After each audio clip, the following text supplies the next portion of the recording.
And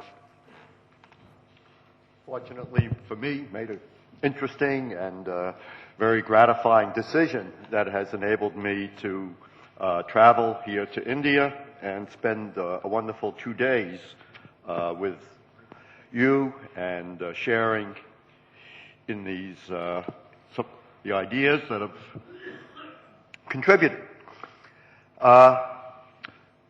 Mr. Singh was talking about it's important that we make reasonably good selections to make sure the award goes to works that, do have an influence and will stand the test of time. Just a week ago today, I was leaving my office at the Harvard Business School to prepare for this international trip. And then in the last mail delivery of that afternoon came my November 2012 issue of the Harvard Business Review, one of my favorite journals. So I naturally look and it says Harvard Business Review's 90th anniversary. So this is the 90th year that Harvard Business Review has been publishing, and they like celebrations and anniversaries like most organizations, and so they had several articles talking about the 90 years, and one of these articles I'm now going through here, which is about 10 pages long, and on the bottom it has a timeline starting in the first issue, which was back in 1910, and going up until the current times, and so turning the pages, and fortunately, as I got around 1991, there was Balanced Scorecard, measures that drive performance, recognized as one of the important contributions that first came to light in the Harvard Business Review. And then there was another article that I turned back, and let's see, this article actually is a pictorial representation of these most recognized contributions. In an interesting graphical design, they had a contest how to display this kind of data. But the rows are the various fields of management, customers, marketing, managing people, strategy, organizations, operations. Accounting never quite gets respect. It's down at the bottom, it says performance measurement. And you go across, and then around 1990-92, two of the articles that Dave Norton and I wrote are there. But then the circles have associated with each article, and the size of the circle is proportional to the number of citations in the literature to that article. And you can now get this from Google Scholar.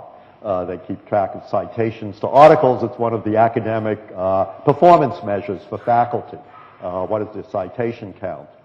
And so number one was Michael Porter's article, Competitive Advantage of Nations. But number three, third most cited article in the history of the Harvard Business Review, was the initial Balanced Scorecard article that we celebrate its 20th anniversary. So I thought that was an auspicious way to start this journey and encourage and thank the jury for its decision. I would thought to take this time, though, not to reflect about the past. I did that somewhat yesterday in a public lecture, but actually to say that these ideas are still very much alive and have implications for the future. In fact, Mr. Chaudhuri's comments just before mine, talking about the complexity of managing the public sector and the difficulties, the major issues that they face in the public sector of all organizations and globally. Does this sound okay? It's okay for some, not for others. Can you turn up the sound on my microphone? No, I'm talking to him here, but how are we doing there? Sometimes the vaunted Indian technology falls even slightly below expectations here. So maybe I'll stay more anchored to this podium than I normally would in my speaking style. And so fortunately, actually, as I talk about where we are going in three of the areas that I've done work in, the first one specifically addresses how the management tool that Dave Norton and I introduced 20 years ago in Harvard Business Review is now being applied in the public sector. And so let me proceed here. to go that way. Here we have another problem. Here we go. So the three-part agenda to talk about strategy execution in governments, and also a new idea coming again from my colleague Mike Porter on shared value. I'll talk some about risk management. You mentioned the 2007 and 8 global financial crisis and the current euro crisis, which seems to be lasting quite a long time. And then third, some of my most recent work on extending time-driven activity-based costing into the healthcare sector. So one of the most gratifying developments, I have to say, over the 20 years that we've been implementing balanced scorecards is its extension from the private sector, initially then to the nonprofit sector, which actually my wife Ellen played a very big role in doing, and then into the public sector. And the first public sector implementation was done in the city of Charlotte, North Carolina, and it's probably the longest running balanced scorecard now in the world. But it's now going into, and especially I would say, emerging markets. And so here are 4 countries whose performance as nations are improving significantly. And in each one of these countries, they actually have created scorecards at the national level for their governments and their public sector. And the scorecards reflect the goals and objectives of the public sector agencies, and therefore an accountability document, because we can get metrics of performance. And it really is helping to align very different ministries and departments to try to achieve common strategic objectives. At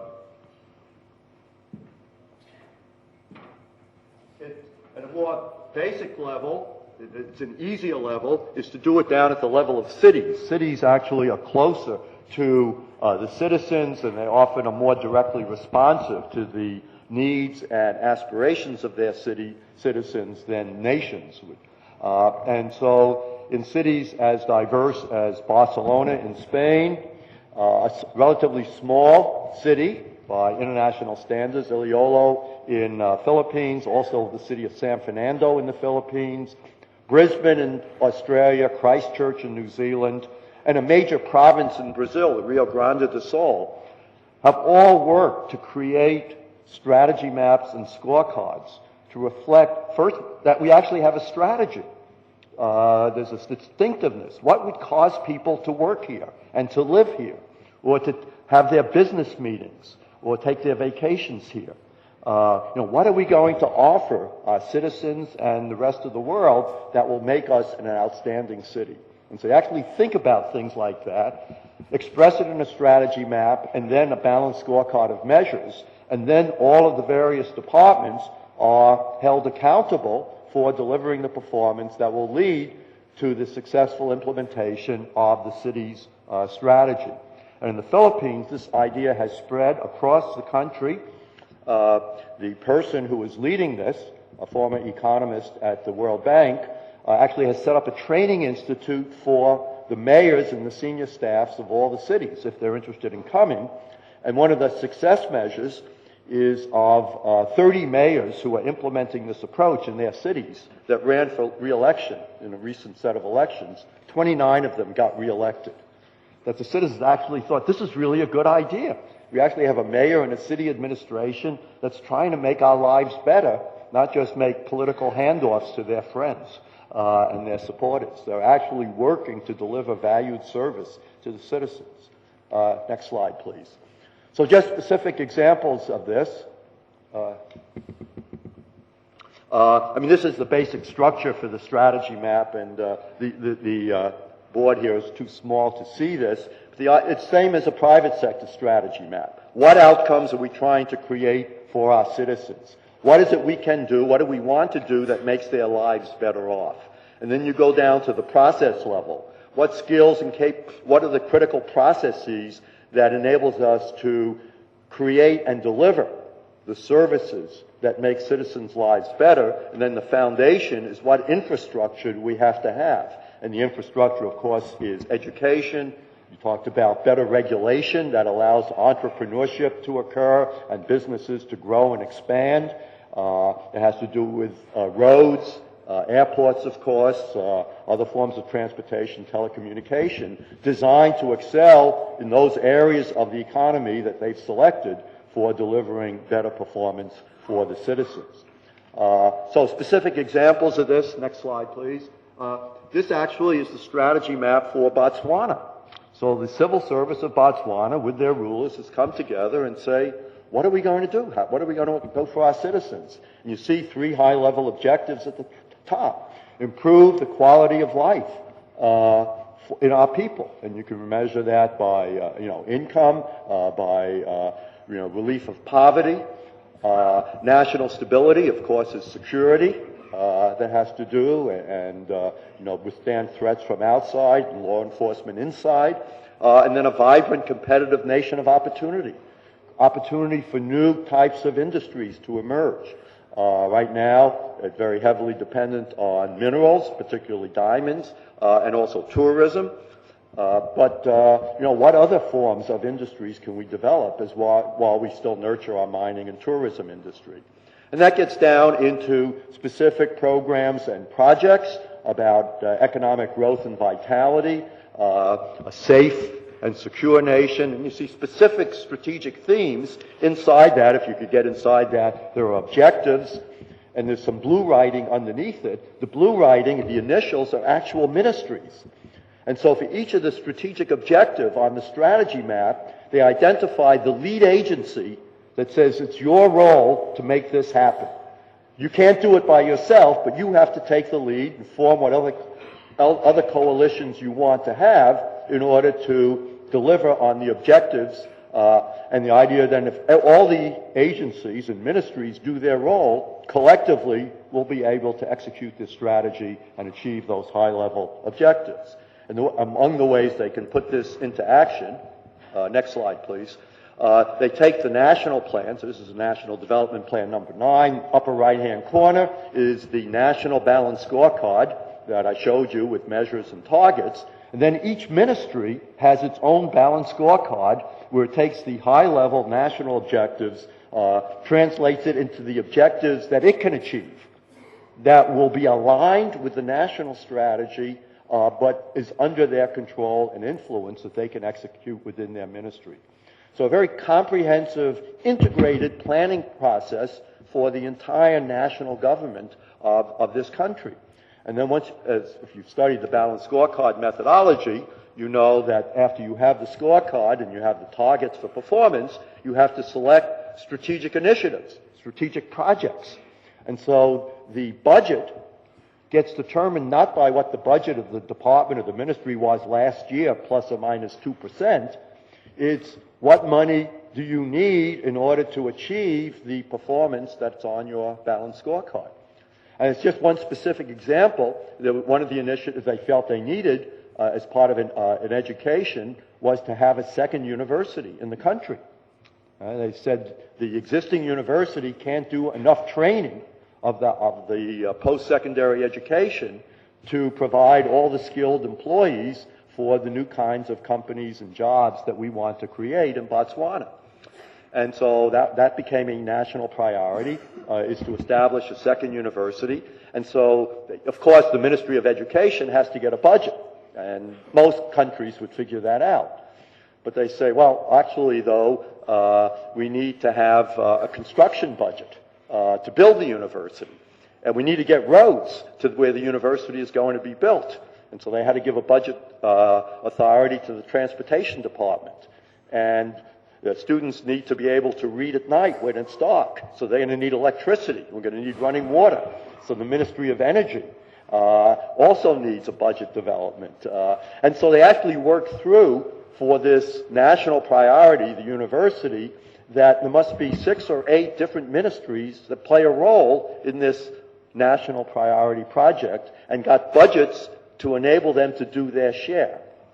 Now, of course, all countries eventually figure this out, but it usually takes a lot of time because they don't have all the pieces working together. Here they start with the national priorities, and then all the pieces come together because the budget is allocated according to the strategic projects. So just another visualization of this is the city of Barcelona. And again, just like Botswana, they have a strategy map and scorecard for the city. Then they drill it down into 20 sector scorecards, one for each sector. That would be police department, fire department, housing, planning, and one for each district of the city. And so here you had all these disparate government agencies, all previously working independently. Now they're all aligned to a common city strategy. Next slide, please. And this is a whole new way of managing the city in a kind of a coherent, strategic way. Because we do have the high-level idea of where we're going, and it's something we can communicate to all the citizens and be accountable to the citizens for our performance. Then I need to read this as well. Each sector and district has its own accountability, what it's expected to do, and its scorecard, and its performance measure. And then, when the budgets are done, the budgets are done according to the strategic priorities, so people are able to do the projects that deliver on the performance that's needed. And then you have reviews, strategic reviews of how well each sector and each department in the city is doing relative to the scorecard that has been established. So a completely integrated system of management for a fairly large and complex entity like the city of Barcelona. So indeed, Mr. Chakravarti, this tool is being applied in the public sector very actively around the world. And so let me be a little bit of what my mother would call a nudge here, that if India's public sector is not yet doing this, you're a little bit behind some of the opportunities that are out there in order to improve the performance. Now, the next extension of this, and now this is just an idea, is not just building coalitions within the within a company or within the public sector, but how do we bridge across these different sectors? Now, there's a lot of work on corporate social responsibility, which is a phrase I don't like, where they're asking companies to show that they're contributing in some way to society. And the reason I don't like it is it's something that you can handle with a checklist. You know, you have a corporate social responsibility officer, you give them some money, they do some projects, they write a report every year, it's on the web page, and if people get angry at the company, you know, you're not a good member of society, you say, no, we gave it the office, this is what we're doing, read about it in our CSR report. This is not really corporate engagement in improving the communities in which they work. Next slide. So recently we've talked more about issues of sustainability, but go back, please. In a recent article by Michael Porter, January 2011 in the Harvard Business Review, he says the pinnacle of what you want companies to do is actually to create shared value, to partner with NGOs and with the public sector to not only create economic value for themselves, and so there's a lot of lobbying effort by companies lobbying the public sector, what the public sector should do that enables the private sector to be more profitable. And many parts of society look on this and think that's not a very good thing to do, that somehow they're using the public sector to enrich the people and corporations. The counter-argument from some of the radicals or the activists is, forcing the private sector to do things in the public sector, and that's part of the demand on the corporate social responsibility. Michael Porter says, let's not treat this as a zero-sum game. How can we work together to create value beyond what either of us can do on their own?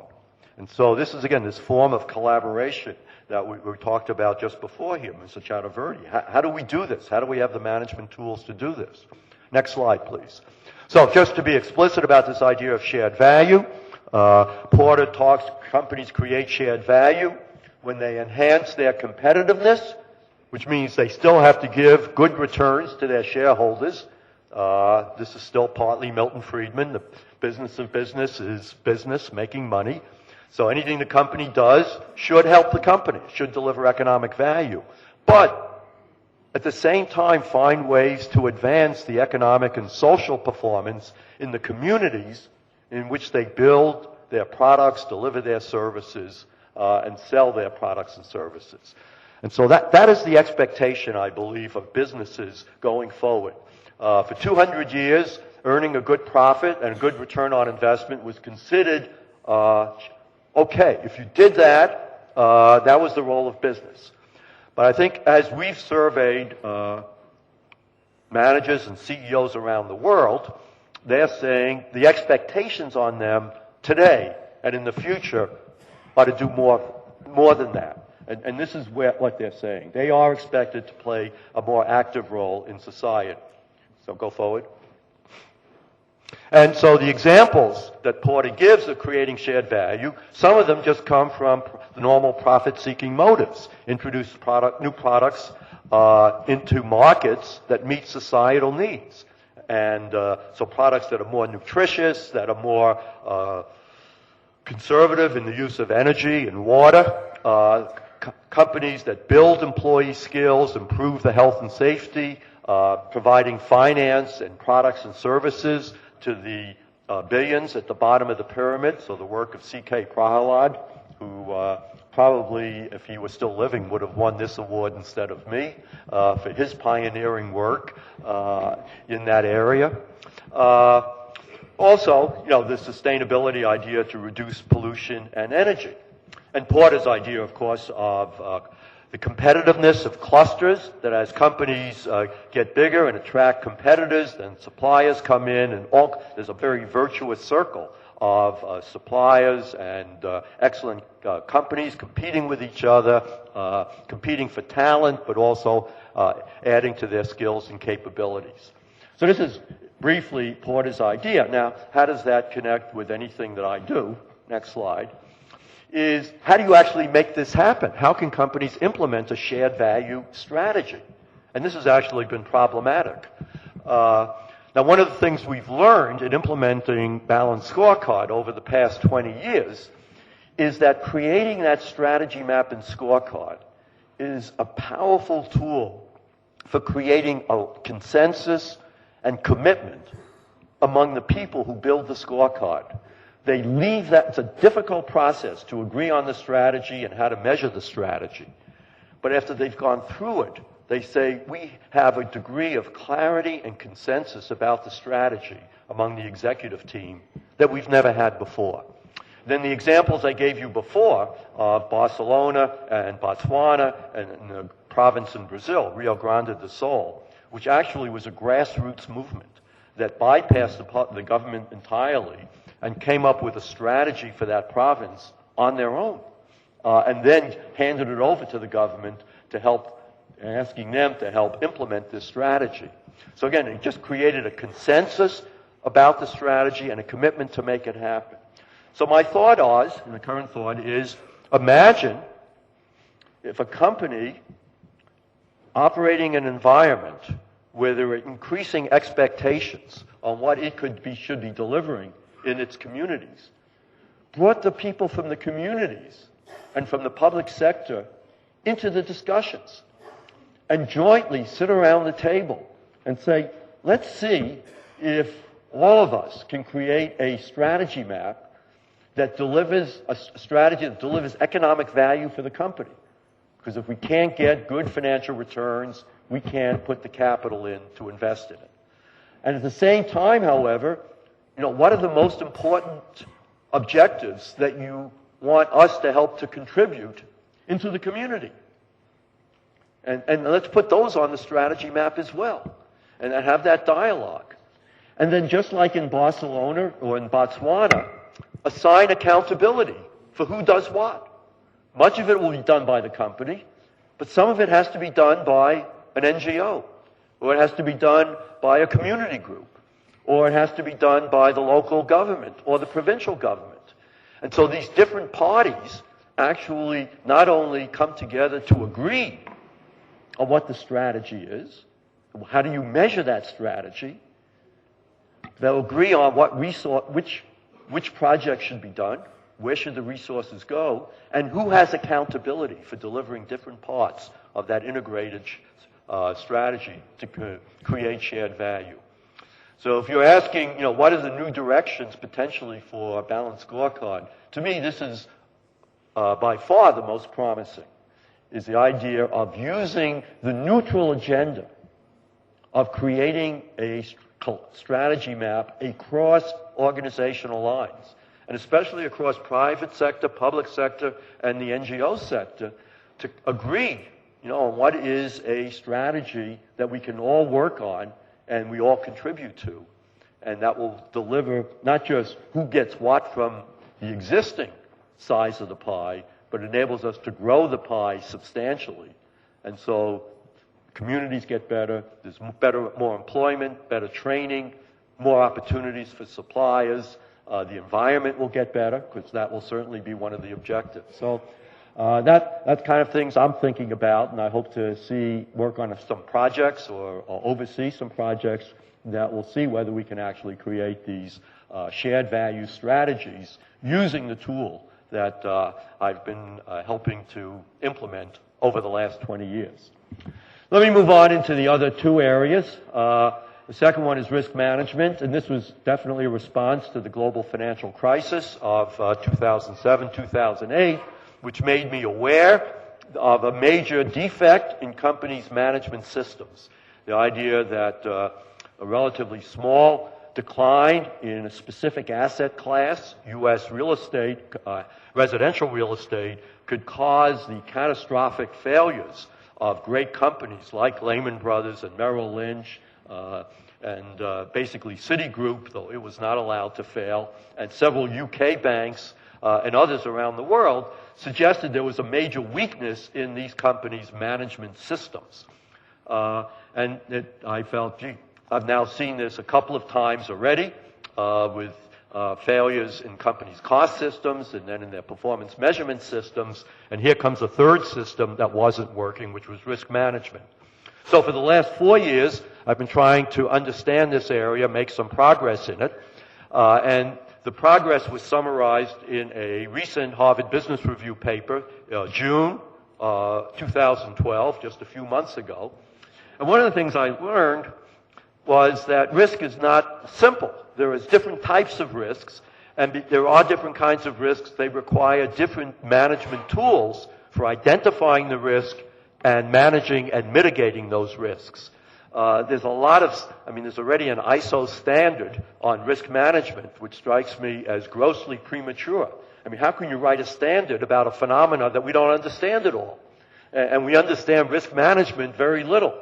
And so the instinctive reaction of some people that if there's a problem, we need to write a standard seems very wrong in this case.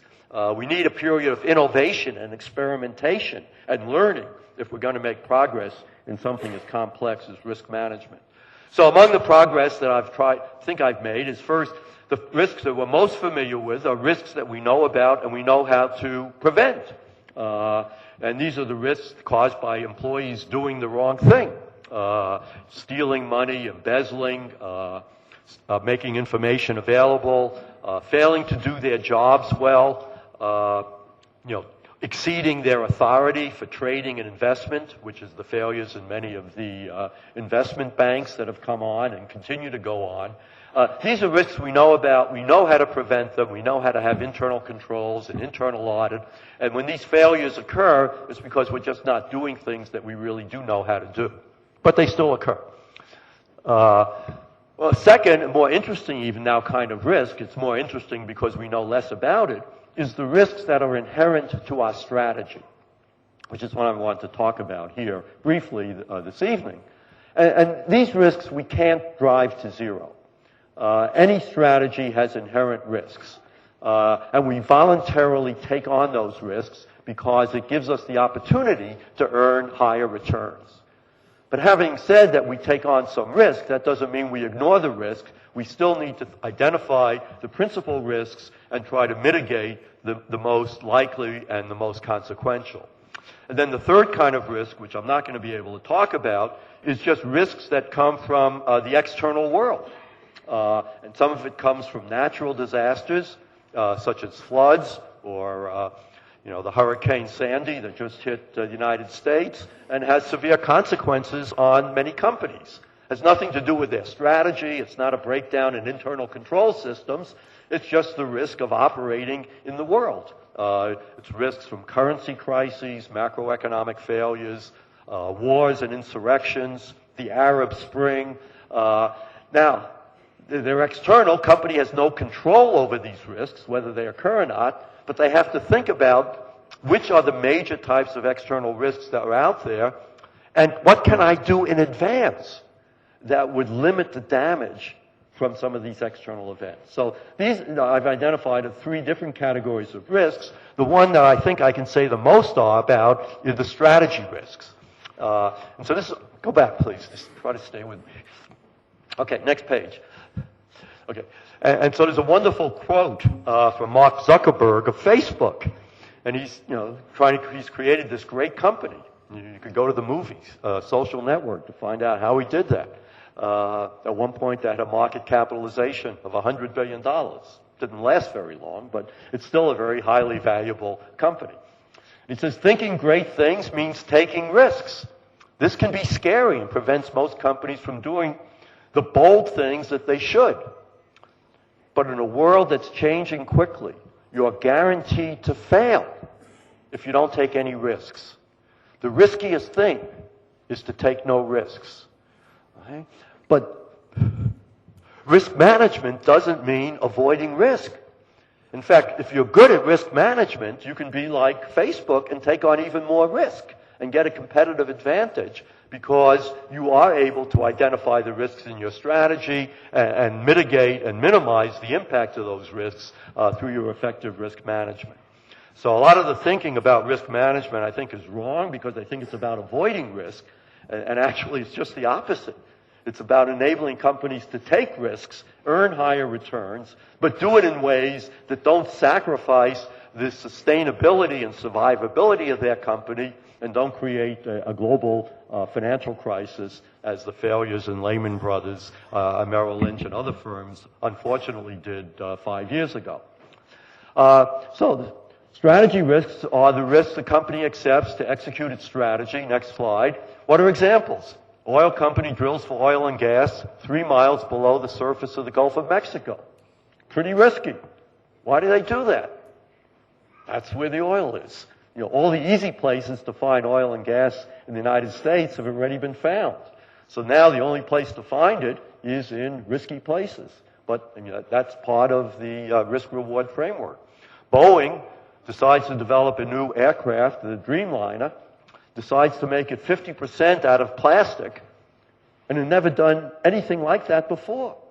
And they outsource much of the design and engineering and procurement for the major tier 1 suppliers.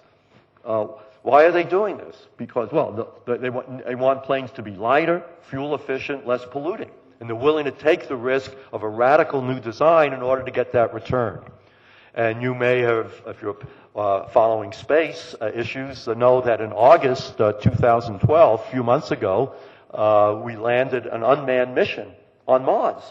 And it's sending back spectacular pictures on the surface of Mars, helping us understand some of the origins of the life of solar system. Extremely risky projects.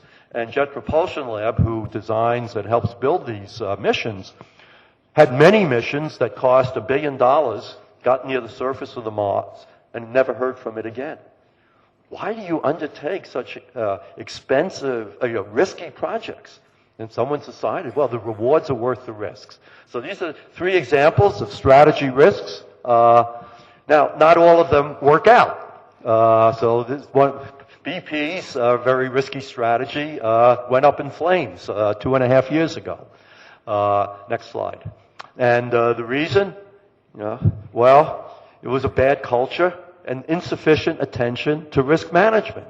Pressure to complete the job, cut corners, bypass safety warnings, telling the workers do it faster and cheaper, but not better. Boeing had 7 major delays on its Dreamliner project. Overruns of $10 billion and 3 years late. Cancellation of orders and actually caused some of its suppliers to go bankrupt because it failed to anticipate the kinds of things that could go wrong when you take on highly risky projects. So as I go explore this, we can document the companies that failed in their risk management. What's interesting is companies who take on highly risky projects and succeed. Next slide. So I went to Jet Propulsion Lab.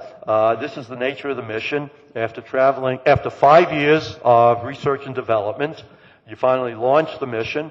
It takes 9.5 months to get to the atmosphere of Mars. The spacecraft in the upper left is now traveling 12,000 miles an hour, which is 20 times faster than a rifle bullet. And it has 7 minutes to slow down that spacecraft so that it lands softly and upright on the surface of Mars.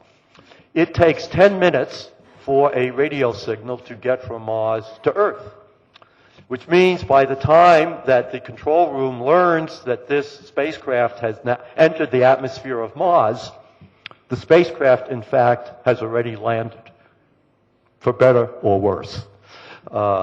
And so the engineers refer to this as their 7 minutes of terror.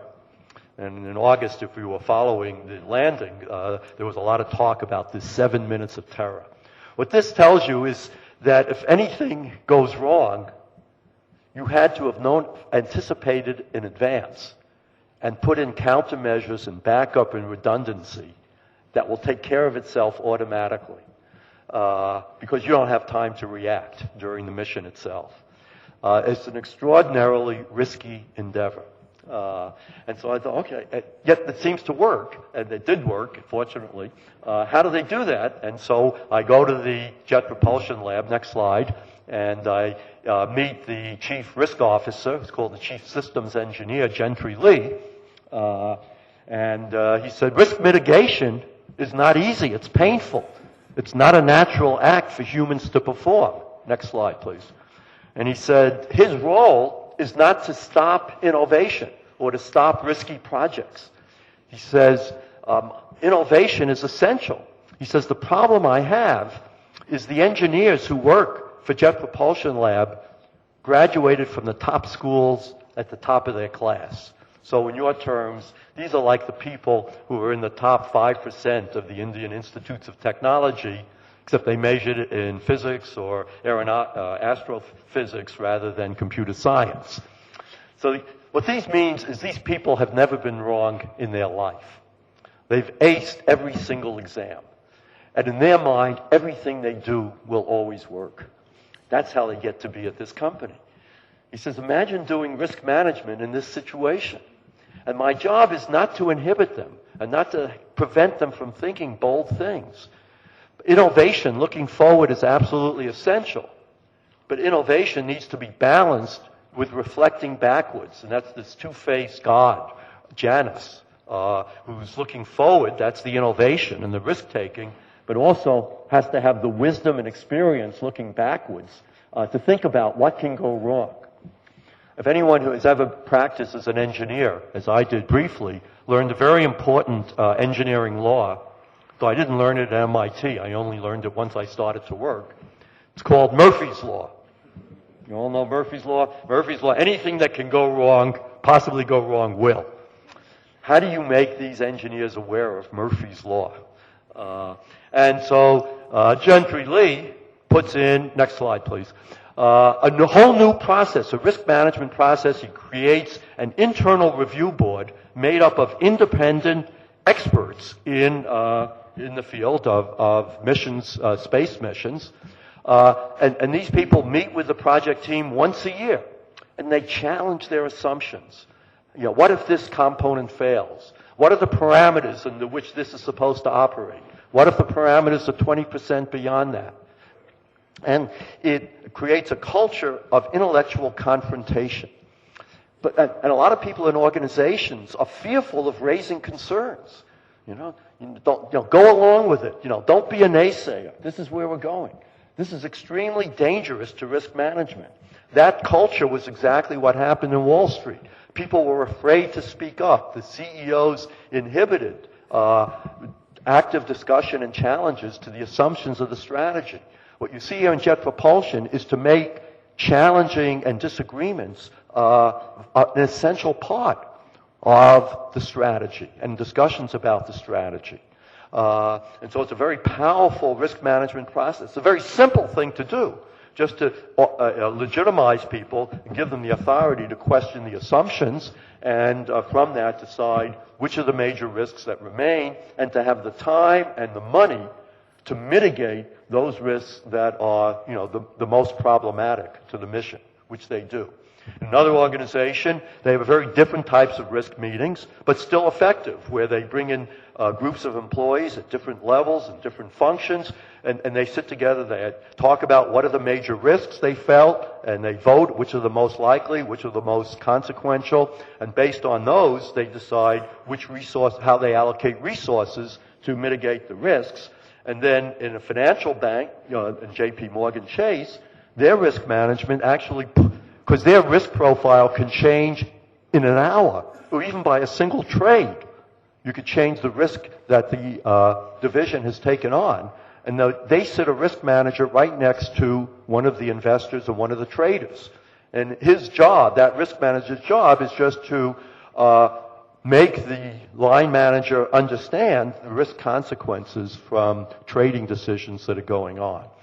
So these are very different companies, these are very different risk management processes, but they all have the characteristics that they legitimize discussion about what can go wrong, anticipate what the level of risk is. I mean, they use some type of measurement, in this case risk maps on the left, which give you judgments for every risk, how likely it is, and what are its consequences, which are in the red zone. Those are the risks we're most concerned about, and the ones we need to mitigate, and they take action. Now, next slide. This actually does connect, as you might expect at some time in my talk, to the previous discussion on strategy maps and balanced scorecards. Because if you really want to think systematically about your strategy risks, what's the best place to go but the single-page representation of your strategy, which is your strategy map. And so here's the strategy map for a company that you're all familiar with, which is Infosys. This is as of, I think, 2007, when we wrote our case about Infosys' use of the balanced scorecard. And the ones I've circled, the customer objectives, reflect its current strategy on revenue growth, which they achieve by trying to get really mega contracts at least $30 to $50 million a year with the great global companies of the world, such as Goldman Sachs and Microsoft, Cisco, and British Telecom. And so their strategy is to get more and more of those large accounts and maintain those and acquire new ones. And that's great. It's obviously been quite a successful strategy for Infosys. But now they also ask, what could go wrong? What are the risks with this strategy? And they go around the various objectives of that strategy map. Next slide, please. And so on the left-hand side of the strategic objectives, they're on the strategy map, and they look about, well, what are the risk factors? So growing client relationships and having more of our revenue coming from $50 million a year contracts and larger means we have increased concentration of revenues, which means if one of those clients fails, we have a major loss. The accounts receivable is now worthless, and that'll have a big impact on our financial results. Another risk is as you're supporting U.S. and European companies, in a recession hits, the countries get very protectionist about their labor force, and they put on restrictions on work permits and immigration, which make India, Infosys, which has most of its employees who are Indian citizens, difficult to get into those countries to support the projects and infrastructure that they're doing. So they've identified, those are two risks that they have thought about. Well, what do you do about it? So next slide. They actually, for the risk event of client defaults, they developed a new indicator, a risk indicator, not on its balance scorecard, but on a risk scorecard, which is the credit default swap rate of any of its major clients. And so they let the market decide where the risk is. Their job, once they see that one of their clients is getting riskier, is determined by its CDS rate, is to start accelerating the collection of accounts receivable or making future work contingent on progress payments or advance payments and the like. Once you've seen the risk develop, then it opens up a whole set of actions that you can take before the major risk event can occur. on the immigration and work restrictions, they decided one of the strategic assets are employees who already have green cards that enable them to work in the United States. That all of a sudden becomes a scarce resource to reduce this risk of employee restrictions. And so the risk indicator would be if your employees who have these dual work permits or dual citizenships are leaving the company. Now you're getting exposed about your ability to support the project. So I think relatively simple but powerful ways of thinking about risk, anticipating things that can go wrong in a systematic way, and taking action. So I think it's a huge area of opportunity here. We're just in the infancy of thinking about how to measure and manage strategy risks. And of course, you also still have the third category of dealing with the external risks. So very exciting opportunity, and we hope to continue to contribute to that. And I'm running late on time, so unfortunately this is even the most interesting thing, which is current work that I'm actually doing to take on what is today a very important but a very poorly managed industry, which is healthcare. And next slide, please. This is actually collaborative work with Michael Porter. And most of the work in healthcare, especially in the United States, has been on things like the recently passed Obamacare, which helps to improve access to healthcare, but does very little to improve the effectiveness or the efficiency with which healthcare is delivered. And so, and this turns out to be a fantastic application for this other management tool that I helped to develop, which is activity-based costing. So the question is, how should governments, and India faces this problem, and the UK, Canada, as well as the United States, all face this problem. How do we pay providers for the work that they deliver, the services they deliver, and pay them in ways that motivates them to be more efficient, to deliver more value? Next slide. And so Michael Porter's formulation of this, and I'm a latecomer to this project, he's been working on this for more than 10 years, is we have to get the healthcare sector to compete by value. And value is composed of both the outcomes you deliver for patients. You know, did you cure the disease? Did you fix the injury? Did you sustain life? But also, what did it cost you to deliver that outcome? What's really peculiar about healthcare, among all these industries, except the only other industry that's anything like this in the terrible measurements it has, is education. But here we have these two sectors that, A, don't measure the outcomes of what they deliver, and then two, they don't know what it costs them to deliver the outcome, to educate a student or to cure a patient. So this is the work that Michael and I are now doing. Next slide. And one way of viewing this value framework, if you can do it 9 o'clock at night to look at a little graph, is if you think about outcomes on a vertical dimension and cost on the horizontal, provider A is pretty efficient. It's delivering a good outcome at the least cost. Provider B is more expensive, delivers a somewhat better outcome, but it pays a higher cost, but maybe society is, or the individual is willing to pay that. The problem is almost all, 99% of providers are like provider C, which is very inefficient and ineffective. For the money it's spending, it's delivering less outcome than it should, and for the outcome that it is delivering, it's much higher cost. And think of the opportunities of migrating all of those dots below the today achievable frontier. Without any improvement in any medical technology from where we are today, the opportunity of helping all providers to move closer to the value frontier where the best providers are currently delivering care should enable us to reduce costs in a massive way as well, while still delivering the same or better outcomes. Next slide. And keep going. No, one more. Keep going. You know, the lack of good cost information is causing conflicts between the clinicians who want to cure people and save lives and administrators who are trying to reduce costs. And they just argue with each other, and they don't have a common language by which to communicate. Next slide.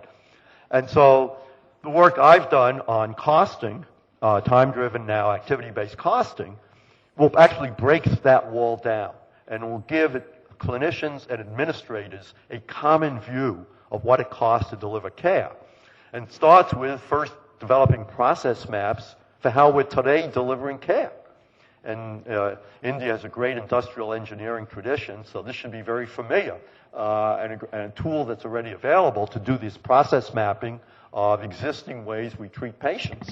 And we add just two things, which is which resource is which type of clinical or administrative person is doing each process, that's the different colors, and how much time that individual is spending at that process step. So it's a bottoms-up, ground-based process based on our existing clinical administrative processes. And let me just walk here to click through here. And the second part is just for each resource to measure what does it cost to supply that resource. So this is a buildup of cost for a nurse, which is a compensation and some assignment of the indirect and support costs for that nurse. Turns out $7,000 a month. What do we get for that spending? $7,000 a month is the availability of that nurse or the surgeon or the receptionist to do work. And we just have to calculate how many days they show up, how many hours a day they're available for productive work. In this case, it comes out to 112 hours a month. And so we can calculate the hourly cost rate. What's interesting about healthcare, and many things that are interesting, this is that the range and variation of the people who do the frontline work is larger than any other sector in the world. That you can have some people who are getting paid in the U.S. terms $30 an hour, and you have surgeons whose fully loaded cost is $300 an hour. There's at least a 10-to-1 variation behind some people who are doing the work and the most highly skilled people, which raises a very interesting question about who should be doing which step in that process map, which today we don't have a way of addressing because we're not seeing this kind of cost data about the relative prices of the clinicians who are doing the work. And once we know the cost of every resource, which it's a pretty simple calculation, just it's a lot of calculations, we can look at a patient going through a complete cycle of care from the time that they first present themselves until they complete treatment. There's a lot of steps, pretty complex to get all the process maps. Each one, at each step, how many minutes of time, and that's first column. Let's see if I have this. The first column, go back please. And then the second column, for the resource that's performing that process step, what's their cost per minute? And you multiply those together, and there's a lot of rows in the spreadsheet, but you can add them up. At the end, you get the complete cost over the cycle of care. And then once they see this, they go, wow, why is this physician making phone calls? Why is a $300 per hour person doing phone calls when a $30 an hour person can do it? Or maybe this task, which the physician is spending 8 minutes on, I can have a nurse or a mid-level provider do that same task, get the same outcomes, even though it takes her twice as long, it's still cheaper because the hourly rate is 25% of the physician's rate. And so we get the right people doing the right job, and you also see tremendous opportunities for process improvement, for standardization that are going on. So we're currently doing this work. We have about two dozen pilot sites underway to build this type of costing system for a specific clinical condition. They're also measuring outcomes. You can't do this work without measuring outcomes because we don't want to save money and reduce the quality of care. But because this is like quality was 40 years ago, because no one's paid attention to this over centuries of delivering medical care, the opportunity, once you get valid data on outcomes and cost, to improve the outcomes and lower your cost is just enormous. So we're very excited about the potential for applying just standard stuff, industrial engineering process mapping and time-driven ABC to give us information that today does not exist and stimulate the tremendous opportunities for improvement. Next slide, please. So, what do we seek? Where would we like to be in 5 years or 8 years? Is that for perhaps 80% of clinical conditions, this still is not about like Not all clinical conditions is like building Toyotas, but maybe 80% of it is, that we actually know a lot about how to do this, and what we need to do is just find out who does it best and just capture that and replicate that across the entire health system. And imagine if we can get these standardized pathways of which processes should be done and who should be doing what step in that process to lower total cost while getting the same or better outcomes, and then paying people, paying the providers for delivering quality outcomes at efficient costs, which is the way every other sector in the economy works. And those providers who deliver the best outcomes at the lowest costs grow and expand.